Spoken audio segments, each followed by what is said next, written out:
with GT Holidays. GT Holidays, South India's #1 travel brand.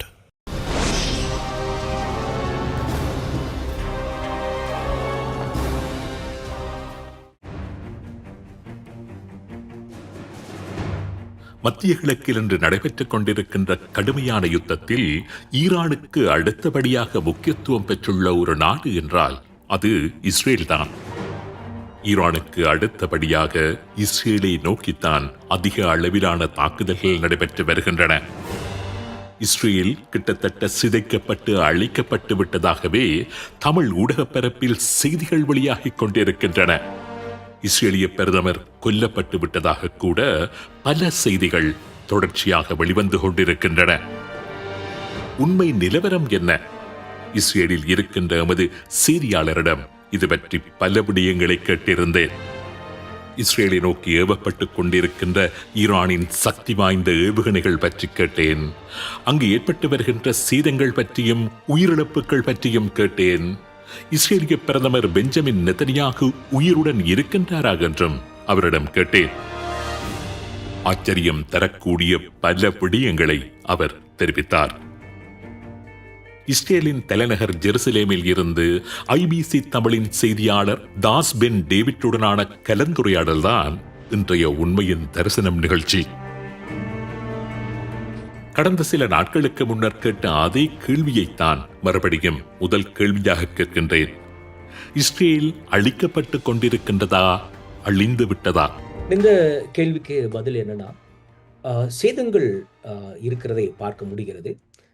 ஏன்னா இந்த நாட்களில் எனக்கு இன்றைக்கி 19வது நாள். இந்த 19 நாட்களில் ஈரானிலிருந்து பாரிய அளவில் ஏவுகணைகள் தாக்குதல் ஒரு பக்கம் நடந்து கொண்டிருக்கிறது. இன்னொரு பக்கம் லெபனானில் இருந்து பெருமளவில் பேசப்படாத பாரிய தாக்குதல் என்ன அப்படின்னா, லெபனானிலிருந்து ஹெஸ்புல்லா அமைப்பின் மூலமாக தொடர்ச்சியாக ஏவப்படுகிற ராக்கெட்டுகள், அதே போல் ட்ரோன்ஸ், இதெல்லாம் வந்து அதிகமான தாக்குதல் நடத்தி கொண்டிருக்கிறது. இதில் என்ன பிரச்சனை அப்படின்னு பார்க்கும் பொழுது, பல இடங்களில் ஏவுகணைகள் வந்து இன்டர்செப்ட் பண்ணப்படுது. சில இடங்களில் ஏவுகணைகள் அந்த இன்டர்செப்ஷனை மீறி இஸ்ரேலுடைய வான்பொறி அந்த பாதுகாப்பு முறையை தாண்டி கீழே விழுகிறத வெடிக்கிறதெல்லாம் பார்க்குறோம். அப்போ பல இடங்களில் வெடிக்கிற காணொலிகள் வெளியாகுது. பல இடங்களில் வந்து நானே பல காணொலிகள் சோஷியல் மீடியாவில் பார்த்துருக்கேன். அதெல்லாம் பார்க்கும் பொழுது அப்பார்ட்மெண்ட்ஸ் பற்றி எறிகிற மாதிரியான காணொலிகள், கார் எல்லாமே பற்றி எறிகிற மாதிரி காணொலிகள், இதெல்லாம் பார்க்குறோம். பார்க்கும் பொழுது சில இடங்களுக்கும் நான் போய் விசிட் பண்ணி எப்படி இந்த காரியங்களாக நடந்துச்சு அப்படின்லாம் கொஞ்சம் அனலைஸ் பண்ணி பார்க்கும் பொழுது, இதுவரையிலும் இஸ்ரேலினுடைய இங்குள்ள ஊடகங்களினுடைய அதே போல் தேசிய பாதுகாப்பு ஆராய்ச்சி நிறுவனத்தினுடைய தரவுகள் அடிப்படையில் நான் பார்க்கும் பொழுது, இதுவரையிலும் ஏவப்பட்ட ஏவுகணைகளில் 14 பேலிஸ்டிக் மிசைல்ஸ் தான் இஸ்ரேலுக்குள்ள ஹிட் ஆயிருக்கு, கிரவுண்டில் ஹிட் ஆயிருக்கு.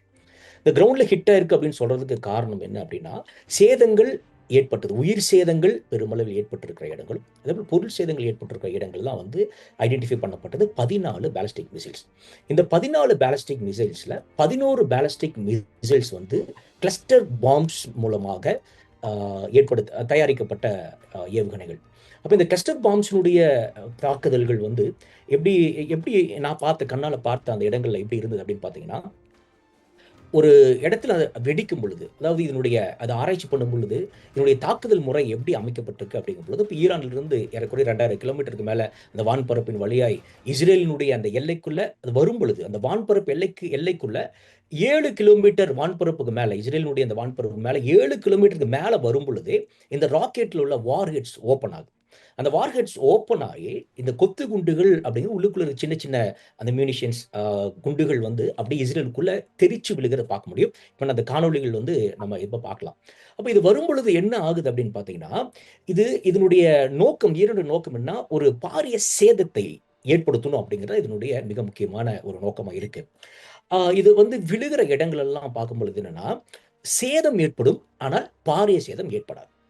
ஆனால் பரப்பளவுல வந்து பார்க்கும் பொழுது பெரிய ஒரு ஏரியாவை வந்து இது தாக்கி பாதிப்பை ஏற்படுத்த முடியும். அப்போ இந்த கிளஸ்டர் பாம்பை பொறுத்தவரையிலும் இதை வந்து அதிகமாக ஈரான் பயன்படுத்த ஆரம்பித்த பொதுவாகவே இதை பற்றி சொல்லப்படுகிற காரியம் என்னன்னா, இது பெருமளவிலும் ஆர்மி ஏரியா அல்லது வந்து ஒரு பாதுகாப்பு துறை இராணுவ தளங்களை ஒரு பெரிய சேதத்தை ஏற்படுத்தும்படியாக இது செய்யப்பட்டதுதான். இதில் 2 நாடுகள் இன்னும் கையெழுத்திடல. பல நாடுகள் கையெழுத்திடல இந்த ஒப்பந்தத்தில. ஏன்னா இது வந்து உலகளவில் தடை செய்யப்பட்ட ஒரு ஆயுதமாக இருந்தாலும், ஈரானும் சரி, இஸ்ரேலும் சரி 2 நாடுகளும் இதை நாங்கள் தயாரிக்க மாட்டோம் அப்படிங்கிற சைன் பண்ணல. அதனால 2 நாடுகளும் யூஸ் பண்றத பார்க்க முடிகிறது. அப்போ இந்த இந்த இடங்களில் இந்த குண்டுகள் வந்து விழுகும் பொழுது, இப்போ இந்த இடத்துல வந்து இந்த அபார்ட்மெண்ட்ல வந்து இந்த குண்டு விழுகுது அப்படின்னா, ஒரு ஒரு சின்ன ஒரு குண்டு விழுது அப்படின்னா, என்னுடைய ஜன்னல டேமேஜ் பண்ண முடியும். இந்த ரூம்ல வந்து ஓரளவுக்கு டேமேஜ் உண்டு பண்ண முடியும். இது விழுகும் பொழுது பத்தி எரியும். இதுதான் வந்து அங்கங்க வந்து பார்த்தீங்கன்னா, பெரிய லெவல்ல இருக்கிறத பார்க்குறோம். இப்ப நான் வந்து ஒரு சின்ன ஒரு வரைபடத்த காமிக்கிறேன். இதுக்கு ஒரு உதாரணமாக, முதல்ல பெரிய அளவில் பாதிப்பை ஏற்படுத்தின இந்த கிளஸ்டர் மிசைல்ஸ் இது வந்து என்னன்னா, பெட்ஷெமேஷ். இது நம்ம ஏற்கனவே காணொளியில அந்த இடத்த விசிட் பண்ணி நம்ம காமிச்சிருக்கோம். அப்ப இந்த பெட்ஷெமேஷனுடைய அட்டாக் முடிஞ்சதுக்கு பிறகு, அந்த சினகாகுக்கு மேல நடந்த அட்டாக் முடிஞ்சதுக்கு பிறகு, இதை குறித்த ஒரு ஆராய்ச்சி இஸ்ரேலில் உள்ள அமைப்புகள், இஸ்ரேலுடைய ராணுவம் சரி, இஸ்ரேலில் உள்ள பல இந்த ஆயுத தயாரிப்பில் ஈடுபட்டிருக்க அமைப்புகளுடைய ஒரு அனலைசிஸ் என்ன சொல்லுது அப்படின்னு பார்த்தீங்கன்னா, பெட்ஷெமேஷ்ல அட்டாக் பண்ண அந்த மிசைல் என்னன்னா, நேரடியாக வந்து தரையில் வந்து ஸ்ட்ரைக் பண்ணுது. தரையில ஹிட் பண்ணுது. அப்ப அந்த நேரத்தில அதுக்கு முன்பதாக வெடித்த அந்த இடத்திலிருந்து என்ன சொல்றாங்கன்னா, சுற்றுமளவும் 27 கிலோமீட்டர் தூரத்திற்கு அந்த கொத்து குண்டுகள் வந்து விழுந்து சிதறி வெடித்ததா சொல்லப்படுது. இப்ப 27 கிலோமீட்டர் அப்படிங்கும் பொழுது பார்த்தீங்கன்னா, இந்த இந்த பகுதியிலிருந்து சுற்றிலுமாய் நம்ம கால்குலேட் பண்ணி பார்க்கும் பொழுது பெத்ஷெமேஷா இருக்கட்டும், இங்கிருந்து நீங்கள் ஜெருசலேமுக்கு அருகில் அவுட்ஸ்கர்ட்ஸ், கிரேட்டர் ஜெருசலேம் அல்லது கிரேட்டர் டெல் அவிவ்னு சொல்லி இந்த பகுதிகள் முழுவதிலுமாக சிதறி வெடிச்சிருக்கு. ஏன்னா, அந்த ஆராய்ச்சியில அவங்க சொல்லியிருக்கிற விஷயம் என்னன்னா, 70 குண்டுகள் அந்த அந்த ஒரு மிசைல்ல 70 கொத்து குண்டுகள் இருந்ததாகவும், அது சிதறி விழுந்ததாகவும் சொல்லப்படுது. ஆனால் சிதறி விழும்பொழுது என்னன்னா, அங்கங்க வந்து டேமேஜ் உண்டு பண்ணுமே ஒழிய வந்து பெரிய ஒரு அழிவு இருக்காது. விழுகிற இடத்துலலாம் தீப்பற்றி எரியும். உடனே தீயணைப்பு வீரர்கள் எல்லாம் வந்து அத அணைத்து விடும் பொழுது பெரிய அளவுல டேமேஜ் இருக்காது. ஆனால் நெருப்புகள் பற்றி எரியும். இதுதான் இது உடனடியாய் சரி செய்கிற வேலையை பார்க்க முடிகிறது. இன்னொரு உதாரணம். இன்றைக்கு அதிகாலையில நடந்த ஒரு தாக்குதல். இன்னைக்கு அதிகாலையில ஒரு பெரிய ஏன்னா எங்களுக்கு 2 முறை சைரன் வந்துச்சு. இதுக்கு ஈரான் சொன்ன விஷயம் என்னன்னா, நேற்றைக்கு காலையில் கொல்லப்பட்ட ஈரானுடைய மிக முக்கியமான 2 ராணுவ தலைமைகள், அவர்களுடைய கொலைக்கு பழிவாங்கும் விதமாக தான் இன்னைக்கு நாங்க அத அனுப்பிச்சிருக்கோம் அப்படின்னு சொல்லி அவர்கள் அறிக்கை வெளியிட்டிருந்ததை பார்க்க முடிந்தது. அப்போ இன்னைக்கு காலையில சைரன் வந்ததுக்கப்புறம் நாங்க எல்லாம் வந்து பாம்ப் ஷெல்டருக்குள்ள போயிட்டோம். அந்த பாம்ப் ஷெல்டருக்குள்ள வெளிய வந்து ஒரு சில நேரங்கள்ல ஒரு சில நிமிடங்கள்லேயே காணொளிகள் எல்லாம் வெளியாக ஆரம்பித்தது. அதன் அடிப்படையில் இது தயாரிக்கப்பட்ட இந்த வரைபடம். இப்ப இன்றைக்கு காலையில நடந்த தாக்குதல். அதுல வந்து இன்னொரு நம்மள பார்க்கலாம். சேதங்களுக்கும், அழிவுக்கும் உள்ள ஒரு வித்தியாசம். இன்றைக்கு நடந்த இந்த தாக்குதலில் 2 பேர் கொல்லப்பட்டிருக்கிறார்கள். இந்த கொல்லப்பட்டதனுடைய காரியங்கள், இதை பற்றியான செய்திகள் வெளிவந்த பொழுது, அவர்கள் சொன்ன விடயம், இஸ்ரேலிய ராணுவ தரப்பு சொன்ன விஷயம் என்னன்னா, அதே சேம் கிளஸ்டர் மிசைல் தான் வந்து யூஸ் பண்ணியிருக்காங்க. கிளஸ்டர் பாம்ப்ஸ் உள்ள மிசைல் யூஸ் பண்ணியிருக்காங்க. அப்படி யூஸ் பண்ணும் பொழுது, இது சிதறி பல இடங்கள்ல தாக்குதல் நடந்த பொழுது, அதில் ஒரு 4 இடத்த நான் மார்க் பண்ணியிருக்கேன். இங்க தான் வந்து சேதம் என்று கணக்கிட்டிருக்கிறார்கள். இந்த 4ல வந்து மிக முக்கியமான ஒரு இடம் அப்படின்னா, டெல் அவிவினுடைய Savidor central station, railway station. இது மேல ஹிட் ஆகி இதுக்குள்ள நிறுத்தி வைக்கப்பட்டிருந்த ரயில் பெட்டிகள்லாம் வந்து சேதமடைந்திருக்கிறது. அங்குள்ள இன்ஃப்ராஸ்ட்ரக்சரும் சேதமடைந்திருக்கிறதை பார்க்க முடிகிறது. அதே நேரத்தில் அந்த கிளஸ்டர் பாம்பினுடைய இன்னொரு விழுந்த ஒரு குண்டு வெடித்த இடத்துல பார்த்தீங்கன்னா, ரமாத் கான் அப்படின்னு சொல்ற இடம். இந்த ரமாத் கான் நம்ம ரொம்ப நோட் பண்ண வேண்டிய ஒரு இடம் என்னன்னா, இந்த ரமாத் கானுக்கும் ஏர்போர்ட்டுக்கும் இடையில உள்ள அந்த தூரத்த நீங்க ஸ்க்ரீன்ல பார்க்குறீங்க. 2க்கும் இடையில உள்ள தூரத்த நீங்க இங்க பார்க்குறீங்க. எவ்வளோ நெருக்கமான ஒரு தூரத்தில இருக்கு அப்படிங்கிறத நீங்க பார்க்குறீங்க. இப்ப இந்த ரமாத் கான்ல நடந்த இந்த தாக்குதல்ல விழுந்த அந்த வெடிகுண்டு விழுந்த இடத்துல அந்த தாக்குதல்ல வந்து பார்த்தீங்கன்னா, 2 பேர் மரித்து போனார்கள். 2 பேர் இறந்து போனாங்க. அந்த 2 பேரும் 72 வயது உடையவர்கள். கணவன், மனைவி. ஏன்னா இவர்கள் இருந்த அந்த அபார்ட்மெண்ட்ல இங்க இஸ்ரேலுடைய பாதுகாப்பை பொறுத்தவரையிலும் அபார்ட்மெண்ட்டுக்கு உள்ளேயே வந்து ஒரு சேஃப் ரூம் இருக்கும். அது பேர் வந்து மமாத் அப்படின்னு சொல்லுவாங்க. இது வந்து ரெசிடென்ஷியல் ஏரியாவுல ஒவ்வொரு வீடுகளுக்குள்ள இருக்கும். அல்லது இப்ப நான் இருக்கிற அபார்ட்மெண்ட் ஒரு பிளாக் இருக்குன்னா, அந்த பிளாக்கு கீழ இருக்கிற ஒரு பாம்ப் ஷெல்டர் இருந்துச்சுன்னா, அது பேரு வந்து மிக்லாத்ன்னு பேரு. அது பாம்ப் ஷெல்டர் வந்து என்னுடைய ரூம்ல சேஃப் ரூம் இல்லன்னா, நாங்க எல்லாருமே வந்து பாம்ப் ஷெல்டருக்குள்ள போயிருவோம். இதுதான் அதனுடைய ஒரு சிஸ்டம். அப்படி இருக்கும் பொழுது இவங்க இருந்த அபார்ட்மெண்ட்ல இவர்களுக்கு சேஃப் ரூம் கிடையாது. ஏன்னா பழைய பில்டிங். இவங்க அந்த சைரன் கேட்ட உடனே அலாரம் அவருடைய மொபைலுக்கு வந்த உடனே அல்லது பப்ளிக்ல வெளியில அலாரம் சவுண்ட் கேட்ட உடனே அவங்க நடந்து போய் பாம்ப் ஷெல்டருக்குள்ள போற சில மினிட்ஸ்க்கு முன்னாடி அந்த கிளஸ்டர் பாம் அவங்க விழுந்ததில் ஏற்பட்ட விபத்தில் இவர்கள் மரித்து போனார்கள். தாக்குதலில் மரித்து போனார்கள். 2 பேர் மரித்து போனார்கள். இந்த 2 உயிரிழப்பு அது ஏற்பட்டிருக்கு. மற்றபடி பெனி பெராக்லலாம் வந்து பார்த்தீங்கன்னா, இதனுடைய கிளஸ்டர் பாமாக இருக்கட்டும், அதே போல் வந்து துண்டுகளினுடைய ஸ்பாட் அதாவது ஒரு பக்கம் அழிவை ஏற்படுத்துகிறது, பாதிப்பை ஏற்படுத்துகிறது கிளஸ்டர் குண்டினுடைய வெடித்து சிதறுகிற அந்த தன்மையும், இன்னொரு பக்கம் இன்டர்செப்ட் பண்ணப்படும் பொழுது, இப்போ வானிலேயே இஸ்ரேலினுடைய வான் பொறிமுறை அந்த பாதுகாப்பு அமைப்பு மூலமாக டேவிட் ஸ்லிங்காக இருக்கட்டும், நேரட்டோவாக இருக்கட்டும், அல்லது அயன்டோமாக இருக்கட்டும், இதன் மூலமாய் அழிக்கப்படும் பொழுது, இன்டர்செப்ட் பண்ணப்படும் பொழுது கீழே விழுந்து வெடித்து சிதறுகிற அந்த ஒரு சில நேரங்களில் வந்து பார்த்தீங்கன்னா, இப்போ ஜெருசலேமில் என்ன பண்ணாங்க அப்படின்னா, அதனுடைய என்ஜின் கண்டுபிடிச்சாங்க. ஒரு மிசைலினுடைய என்ஜின் வந்து கீழே எரிஞ்சு விழுந்த ஒரு பாகம். அடுத்து வந்து அதனுடைய டெயில், அதனுடைய பாடியில் உள்ள பரப்புகள், இது எல்லாமே வந்து என்னன்னா கீழே விழுக எரிந்து விழுகும் பொழுது ஏற்படுகிற பாதிப்புகள். இதுதான் நம்ம வீடியோவில் பார்க்கும்பொழுது விழுந்த உடனேயே தீப்பற்றி எரிவதற்கான காரணம். அப்போ இந்த கிளஸ்டர் பாம்ஸ் வந்து பெரிய அளவில் விழுந்து வெடிக்கிறது. ஆனால் வெடிக்கும் பொழுது அழிவை ஏற்படுத்தவில்லை, பாதிப்பை ஏற்படுத்துகிறத இங்கே பார்க்குறோம். அதுக்கு ஒரு காரணம் என்ன அப்படிங்கும் பொழுது பல நேரங்கள், ஏன்னா நாங்கள் குறிப்பாய் சொல்றது காரணம் 14 மிசைல்ஸ் நேற்றைக்கு வரைக்கும். இப்போ இன்னைக்கு வந்துன்னா 15 அப்படின்னு எடுத்துக்கலாம். அப்போ 15ல் 12 மிசைல்ஸ் வந்து கிளஸ்டர் பாம் சுமந்து வந்த மிசைல்ஸ், அது வந்து பாதிப்பை ஏற்படுத்தி இருக்கிறது. அடுத்து வந்து மற்ற 3 மிசைலும் இது வந்து நார்மலாக இருக்கிறதான எப்பொழுதும் வரக்கூடிய சிங்கிள் ஹெட் மிசைல்ஸ், இதுதான் வந்து பயங்கரமான பாதிப்பை அதிகமாக ஹிட் பண்ணும்போது ஏற்படும் அப்படிங்கிறதா. அதுவும் விழுந்த இடங்கள் வந்து பெரும்பாலும் காலி இடங்களில் விழுந்துச்சுன்னா பாதிப்பு இருக்காது. இப்போ இஸ்ரேலுக்கு நேராக ஈரான் தொடர்ந்து மிசைல்ஸ் அனுப்பிச்சிட்டு இருந்தாலும் இன்டர்செப்ட் பண்ணும்பொழுது 2-3 காரியங்களை வந்து நான் இருக்கிறத பார்க்குறேன். ஒருவேளை ஈரானில் வரக்கூடிய ஏவுகணைகள் அல்லது வந்து ஹெஸ்புல்லா மூலமாய் இஸ்ரேலுடைய வடப்பகுதியிலிருந்து வரக்கூடிய ஏவுகணைகள் அது எங்கே விழப்போகுதுங்கிறத வந்து இஸ்ரேலினுடைய இந்த வான் பாதுகாப்பு அமைப்பு வந்து சென்ஸ் பண்ண முடியும். ஒருவேளை அது கடலில் போய் விழுகுது அப்படின்னா என்ன பண்ணிடுவாங்கன்னா, அதுக்காக அதை இன்டர்செப்ட் பண்ண மாட்டாங்க, விட்டுருவாங்க. அல்லது மக்கள் இல்லாத பகுதியில் விழுகுது அப்படின்னா அதை இன்டர்செப்ட் பண்ண மாட்டாங்க, அது விழுந்து காலி இடங்களில் விழுந்து அது எரிந்து போயிடும்.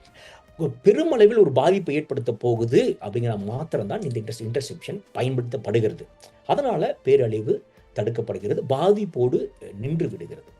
இதுதான் வந்து நாம் உயிரிழப்புகள் பெரிய அளவில் ஏற்படாத காரணம் இங்குள்ள சிஸ்டம், இங்குள்ள அந்த மக்களை பாதுகாப்பதற்காக இஸ்ரேலிய அரசாங்கம் ஏற்படுத்தி வைத்திருக்கின்ற பாதுகாப்பு அமைப்புகள், அதே போல இன்டர்செப்ஷன் வான் பாதுகாப்பு பொறிமுறை, அது பல நேரங்களில் அது சரியாக இன்டர்செப்ட் பண்ணுது. ஆனாலும் அதை மிஞ்சி, அதை தாண்டியும், அந்த பொறிமுறைகள் எல்லாம் தாண்டியும் அது இஸ்ரேலுக்குள்ள விழுந்து பாதிப்பையும் சேதத்தையும் அழிவையும் ஏற்படுத்தியிருக்கிற காரியங்களை நான் பார்க்க முடியும்.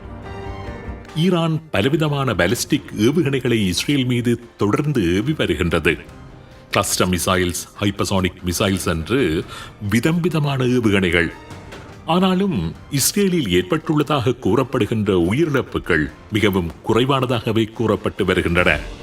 உண்மையிலேயே அங்கு குறைந்த எண்ணிக்கையில் தான் பொதுமக்கள் கொல்லப்படுகின்றார்களா, அல்லது பொதுமக்களின் இழப்பை அரசாங்கம் குறைத்து வெளியிட்டு வருகின்றதா? இஸ்ரேலில் பெருமளவு உயிர் சேதங்கள் ஏற்படாததுக்கு மிக முக்கியமான காரியம் என்னன்னா, 1948 இந்த தேசம் ஒரு சர்வைவல் தேசமாக தான் இருக்கு. அவர்கள் தங்கள் உயிரை காப்பாற்றிக்கொள்ள, தேசத்தை காப்பாற்றிக்கொள்ள போராடுகிற ஒரு நாடாகவே இருக்கிறத பார்க்குறோம். ஏன்னா ஆரம்ப காலகட்டங்களில் இஸ்ரேலை சுற்றுமுள்ள நாடுகளிலிருந்து வந்த தாக்குதல்கள், அதுக்கடுத்து காசாவில் மேற்கு கரையிலிருந்து தொடர்ந்து ஏற்படுகிற தாக்குதல்கள், அடுத்து சுற்றிலும் உள்ள பல நாடுகளிலிருந்து வரக்கூடிய அச்சுறுத்துதல்கள், இப்போ இதையெல்லாம் இவர்கள் கடந்த நாட்கள் ஏற்பட்ட அனுபவங்கள் மூலமாக, போர்களின் மூலமாக இவர்கள் கற்றுக்கொண்ட விடயம், பெரும்பாலும் இவர்கள் தரைவழி தாக்குதல் இஸ்ரேலுக்கு நேராக வந்து பெரிய பாதிப்பை ஏற்படுத்தி காட்டிலும் வான்வெளி தாக்குதலுக்கு தான் ஆளாகிறாங்க. இப்போ காசாலிருந்து தரைவழி தாக்குதல் நடத்தணும் அப்படின்னா பெரிய அளவில் வந்து அந்த ஃபென்சிங் எல்லாம் தாண்டி வந்து பாதிப்பை ஏற்படுத்த ஒரு யுத்தத்தை செய்ய முடியும். அக்டோபர் 7 நம்ம எல்லாம் கண்கூட்டாக பார்த்தோம், எப்படி வந்து தரைவழியாக வந்து அட்டாக் பண்ண வந்ததுக்கான சாத்தியக்கூறுகள் இருந்தது அப்படிங்கிறத நம்ம பார்க்குறோம். ஆனால் அதை விட பாரிய அளவில் இஸ்ரேலுக்கு அச்சுறுத்தல்னா வான்வெளி தாக்குதல். இஸ்ரேலை தாக்கணும்னா தரைவழி, கடல் வழியை காட்டிலும் வான்வெளி தாக்குதல்கள் தான் அவளுக்கு ஒரு மிகப்பெரிய ஆப்ஷனாக, ஒரு முக்கியத்துவம் வாய்ந்ததாக இருக்கு.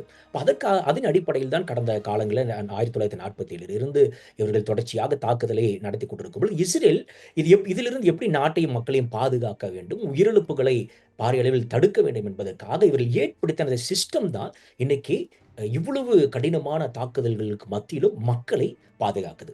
அதுக்கு முதல் காரியம் என்ன அப்படின்னா, இந்த யுத்தத்தை பொறுத்தவரையிலும், இந்த யுத்தத்தினுடைய முதல் நாள் ஒரு ஷபாத் டே இருந்தது. ஏன்னா முதல் நாள்ல அமெரிக்காவும் இஸ்ரேலும் இணைந்து ஈரானை தாக்கும்போது இவர்களுக்கு தெரியும், நிச்சயமாகவே ஒரு பயங்கரமான தாக்குதல் இருக்கும் அப்படிங்கிற எதிர்த்தாக்குதல் இருக்குன்னு தெரியும்.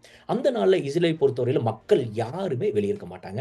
இந்த நாள்ல வந்து இந்த ஷபாத் டேஸ்ல வந்து பார்த்தீங்கன்னா, மக்களுடைய போக்குவரத்து குறைவா இருக்கும். பெரும்பாலும் ஆஃபீஸஸ் எல்லாம் க்ளோஸ் பண்ணப்பட்டிருக்கும். வீடுகளை விட்டு மக்கள் வெளியே வர மாட்டாங்க. ஸ்கூல்ஸ் எல்லாமே க்ளோஸ் பண்ணப்பட்டிருக்கிறதுனால, இந்த மிசைல்ஸ் எதிர்த்தாக்குதல் நடக்கும் பொழுது மிசைல்ஸோ, பாம்போ பிளாஸ்ட் ஆனாலுமே மக்கள் சேதம் வராது அப்படிங்கிறதுக்காக ஒரு வேலை இருக்கலாம். அந்த அந்த நாளை தேர்ந்தெடுத்தது. அதுக்கு பிறகு ஏன்னா சண்டே முதல் வேலை நாள் கவர்மெண்ட் யுத்தம் அப்படிங்கிறதுனால வந்து எமர்ஜென்சி அறிவித்தது. முதல் நாள், 2வது நாள் எமர்ஜென்சியாக இருந்தது. 3வது நாள் இருந்து அவர்கள் அதை பல கட்டுப்பாடுகளை தளர்த்தி எல்லாருமே வெளியே வரவும் கூடி வர்றதுக்கான பல காரியங்களை தளர்த்தினார்கள். இதனுடைய சிஸ்டம் எப்படி அப்படின்னா, முதல் முறையாக நான் அக்டோபர் 7ஆம் தேதி அந்த வார் டைம்ல எல்லாமே இருந்ததுனால சொல்றேன். அக்டோபர் 7ஆம் தேதி இருந்த சிஸ்டம் எப்படி இருந்ததுன்னா, ஒரு மிசைல் வருதுன்னா மிசைல் வர்றதுக்கு முன்னாடி இப்ப நான் இருக்கிற ஏரியாவில் 1.5 நிமிஷம் தான் வந்து எனக்கு டைம். எனக்கு ஒரு அலாரம் வந்துச்சுன்னா 1.5 நிமிஷத்துல வந்து என்னுடைய மொபைலுக்கு வந்து ஜியோ லொகேஷன், நான் இருக்கிற இடத்துக்கு வந்து ஜியோ லொகேட் பண்ணி வரக்கூடிய ஆப்ல இருந்து ஒரு அலாரம் வரும். அதே நேரத்தில் ஒரு ஃபியூ செகண்ட்ஸ், அரை நிமிஷத்துக்கு அப்புறம் பார்த்தீங்கன்னா வெளியில் இருக்கிற பப்ளிக் அலாரத்துலேருந்து அனௌன்ஸ்மெண்ட் வரும். நான் இருக்கிற இடத்துல ஒரு வேளை மைக் இருந்துச்சுன்னா, அதில் ஆஃபீஸ் இருக்கிற இடத்துல மைக்ஸ் இருந்துச்சுன்னா அதில் அனௌன்ஸ் பண்ணுவாங்க, இமிடியேட்டாக பாம் ஷெல்டருக்குள்ளே போங்க அப்படிங்கிறது.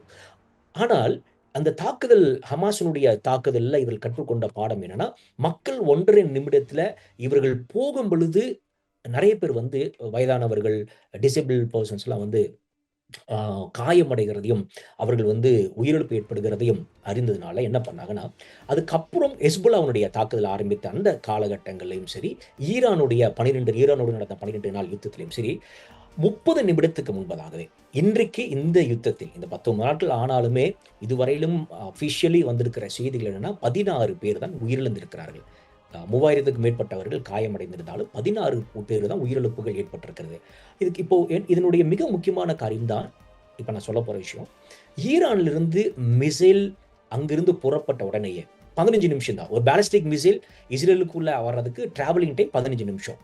இது ஒரு ட்ரோன் வர்றதுன்னா அதுக்கு வந்து it will take ½ an hour ஒரு 45 மினிட்ஸ். இந்த பாலிஸ்டிக் மிசைல் லான்ச் பண்ண உடனேயே, ஈரான்லிருந்து அந்த வான்பரப்பிலிருந்து அது வெளிவந்த உடனேயே இங்க வந்து எங்களுக்கு அலர்ட் வந்துடும். அடுத்த சில நிமிடங்களில் அல்லது அடுத்த அரை மணி நேரத்தில் உங்களுக்கு வந்து மிசைல் வந்து நீங்க இருக்கிற இடத்தை தாக்குவதற்கான சாத்தியக்கூறுகள் இருக்கிறது. நீங்கள் வந்து பாம் ஷெல்டருக்கு போற நீங்க ஆயத்தமாயிருங்க. அப்போ 2 வருடத்துக்கு முன்பதாக ஒரு மனுஷனுடைய அவன் உயிர் பிழைப்பதற்கு 1.5 நிமிஷம் தான் டைம். ஆனால் இப்போ குறைந்தது 30 நிமிஷம் அல்லது 15 நிமிஷத்துக்கு மேல அல்லது 20 நிமிஷம் வந்து அந்த கால அடிப்படையில் எந்த மிசைல் வருது அப்படிங்கிறதுக்கான அந்த டிராவல் டைம் அடிப்படையில் கணக்கிட்டு குறைந்தது 15லிருந்து 20 நிமிடங்கள் இங்க வந்து டைம் கிடைக்குது. அப்ப இதனால குடும்பத்தோடு இருக்கிறவர்களா இருக்கட்டும், அல்லது நடக்க முடியாதவர்கள், வயதானவர்கள், டிசேபிள் பர்சன்ஸ், இவங்க எல்லாமே தங்கள் சுதாரித்து கொண்டு ஒரு சேஃபான இடத்துக்கு போவதற்கான வாய்ப்புகள் இருக்கிறதுனால தான் இதில் பெரிய ஒரு உயிரிழப்புகள் ஏற்படாதபடிக்கு இந்த முறை நாங்கள் இந்த தேசம் வந்து பாதுகாக்கப்பட்டிருக்கு. முதல்ல வரக்கூடிய அந்த மெசேஜ் வந்து பார்த்தீங்கன்னா, ஒரு SOS மெசேஜ் மாதிரி இருக்கும். அதனுடைய சத்தம் வந்து நீங்க எந்த ஆழ்ந்த தூக்கத்துல இருந்தாலும் சரி உங்களை தட்டி எழுப்பிடும். நீங்க வந்து அதுக்கப்புறம் தூங்கவே முடியாது. இது வந்து ஒரு எஸ்எம்எஸ்ஸா வரும்.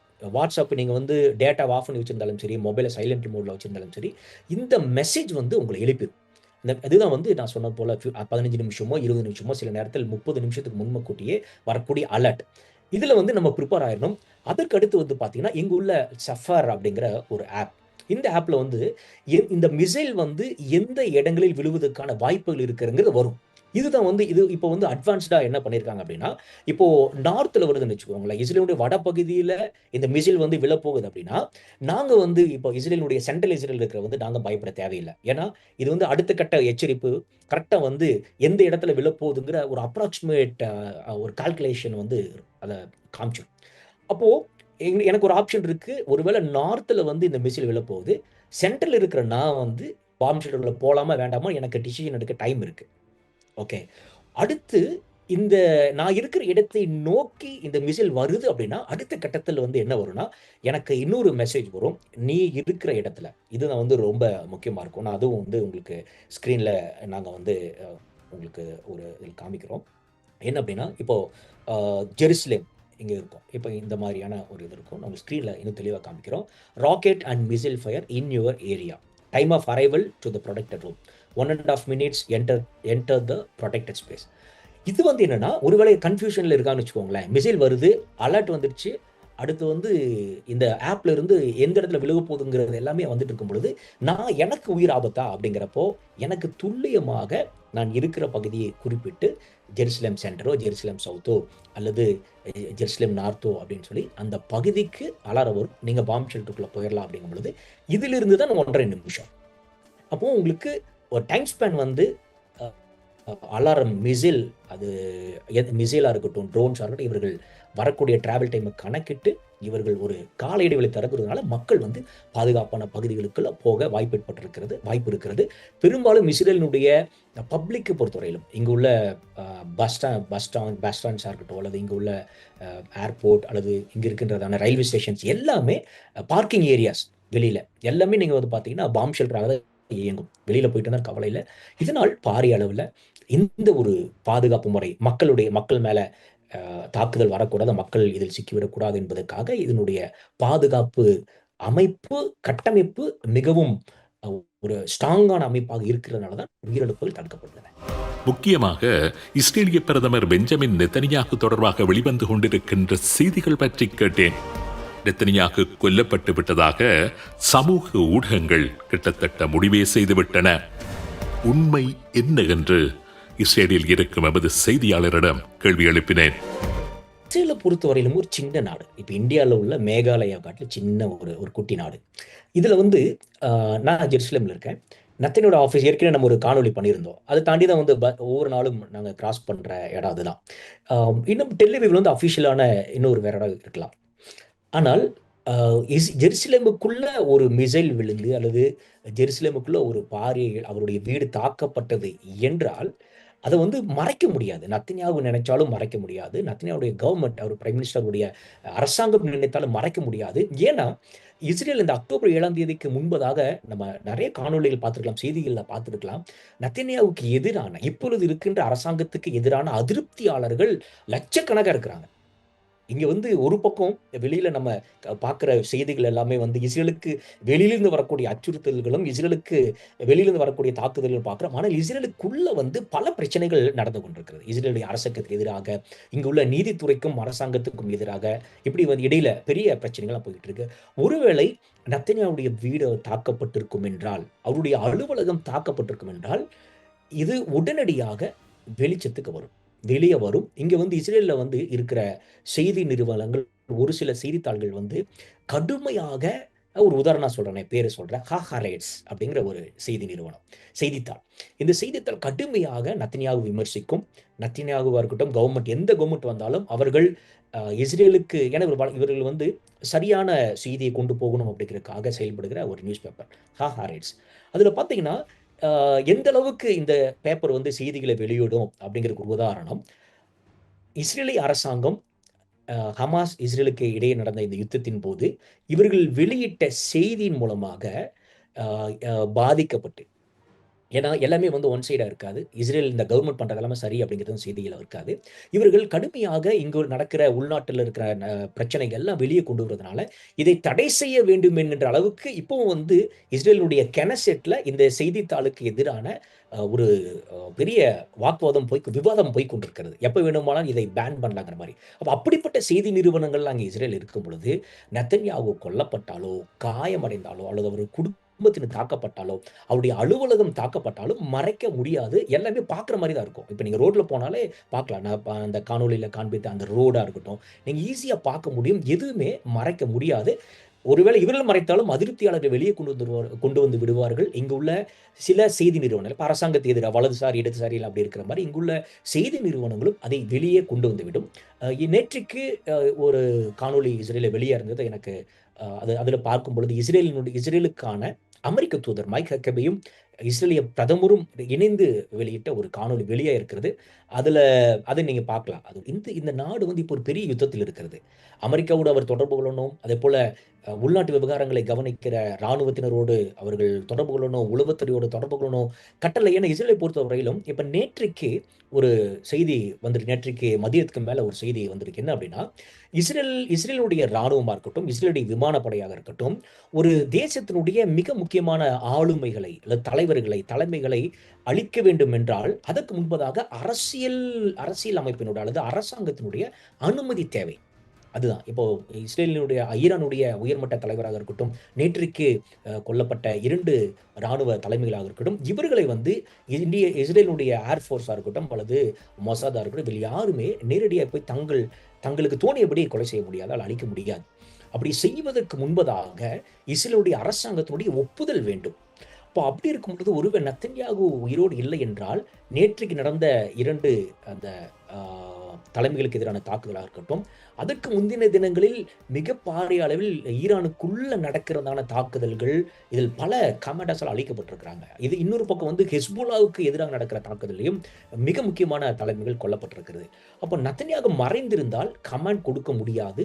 இன்னொரு பக்கம் என்னன்னா, அவர் வந்து அமெரிக்காவினுடைய அரசாங்கத்தையோ, அமெரிக்காவினுடைய அரசாங்கத்தில் இருந்து இஸ்ரேலோடு தொடர்பு கொள்ள முடியாது. இதனால் இந்த யுத்தம் முன்னெடுக்கவே முடிந்திருக்க முடியாது. கடந்த இந்த 19 நாட்கள் அது நடந்திருது. ஒருவேளை நெத்தன்யாகு அவர்கள் கொல்லப்பட்டிருப்பார் என்றால், இப்படிப்பட்ட ஒரு முன்னெடுப்புகள் நடந்திருக்காது.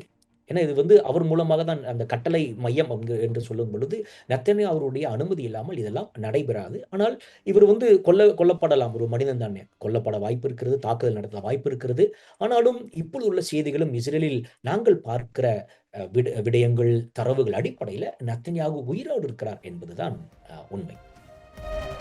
இஸ்ரேலின் கள நிலவரங்கள் பற்றி இஸ்ரேலில் இருக்கின்ற எமது களச் செய்தியாளரிடம் இருந்து நாம் கேட்டறிந்து கொள்ள வேண்டிய இன்னும் ஏராளமான விடயங்கள் இருக்கின்றன. மற்றொரு நிகழ்ச்சியில் அவற்றினை விரிவாக பார்ப்போம்.